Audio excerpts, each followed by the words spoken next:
I feel like it's just like a reality check because we have to eat. So we definitely have to eat, but the system has an impact. So I Yeah. think it's just trying to understand what is it that we're doing wrong, or not necessarily, but how is it affecting the system, and what is it that we can do better to make sure that we continue to eat, but with having minimum impact on the environment. That's Yeah, fair.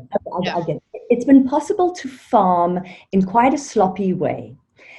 There has been enough energy, nutrients in the soil for us to get increasing levels of production out of the soil. There's been enough water resources for us to use water in a way that 60 to 70% of freshwater resources are used on farms, but not necessarily through good practices, but simply because that water seemed available for use.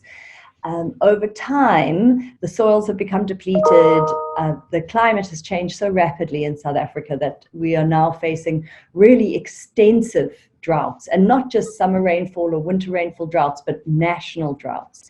And it's becoming clear that we can no longer farm the way we have been farming. We have to get much more sophisticated in understanding how to build the soil, how to use water in as efficient and optimal way as possible, how to farm in such a way that we are retaining areas of biodiversity to house pollinators and provide support to the ecosystem services in that area.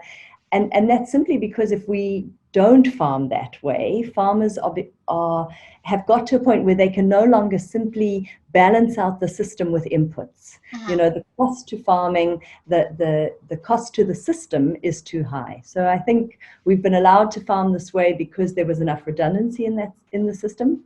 We no longer can. And so, yes, we have to eat, but I think everybody's beginning to understand that we have to find a new and more nature-friendly way of farming that food if we're going to continue not just to eat now, but to grow the system in a way that allows future generations to eat.